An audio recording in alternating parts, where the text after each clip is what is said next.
இது என்னன்னு பார்த்தீங்களா, இது வந்து சோன் பப்படிங்க. அதாவது சின்ன வயசுலலாம் வந்து அந்த தள்ளுவண்டியில வந்து வித்துக்கிட்டு வருவாங்க. ஒரு தாத்தா வந்து டிங் டிங் டிங் மணி அடிச்சுக்கிட்டு, அந்த ஒரு மாரி கண்ணாடி குடுவ மாரி இருக்கும். அதில வந்து ம் மணி அடிச்சுக்கிட்டே வருவாங்க. அதில பார்க்குறதுக்கே செம சூப்பரா இருக்கும். அதாவது என்னென்ன வச்சிருப்பாங்கன்னா, அதில வந்து ரவா லட்டு இருக்கும். இந்த சோன் பப்படி வந்து அந்த குடுவைக்குள்ள வந்து நெறையா இருக்கும் பார்த்துக்கோங்க. அதுக்கப்புறம் என்னமோ அது அச்சு முறுக்கு. அச்சு முறுக்கெல்லாம் பார்ப்பேன் நானு. இது என்னடா முறுக்கு சூப்பரா இருக்கே! ஒரு மாரி புதுசா இருக்கே! அப்படின்னு நெனைப்பேன் நானு. நல்லாயிருக்கும் பார்த்துக்கோங்க. இந்த இந்த சோன் பப்படி பார்த்துக்கோங்க ரூ. 5 அன்னைக்கு நம்ம தாத்தா வந்தார் இல்லையா? மிட்டாய் தாத்தா, அவர்கிட்ட தான் நான் வாங்குனேன். சரி ஓகே. டைம் பாஸ் ஆகல. சாப்பிட போனேன்.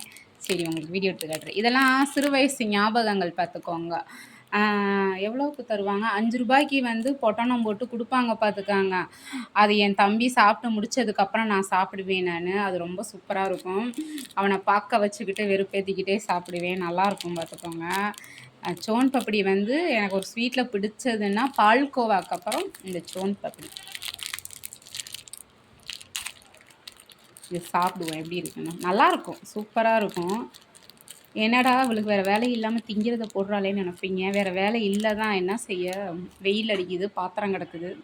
இருந்தாலும் நிழல் வந்ததுக்கப்புறம் விலகிக்கிடுவோம்.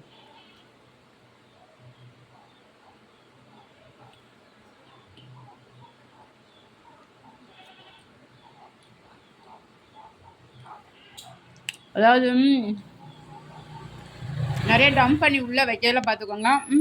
சாப்பிட முடியாது. வயிறுலாம் எப்படி சொல்கிறது, வாயெல்லாம் வந்து க்ளோஸ் ஆகிடும். ஆனால் உடனே பேச முடியாது. நல்லாயிருக்கும். உங்கள் பக்கம் கிடச்சா சாப்பிடுங்க. ஸ்வீட் கடையில் வந்து ஒரு மாதிரி கெட்டியாக இருக்குது. ஆனால் அது திகட்டிடும் பார்த்துக்கோங்க, சாப்பிட முடியாது. இதுதான் சூப்பராக இருக்கும், திகட்டாது. முடிஞ்சால் ட்ரை பண்ணுங்கள். 90 கிட்ஸோடைய சோன் பப்படி.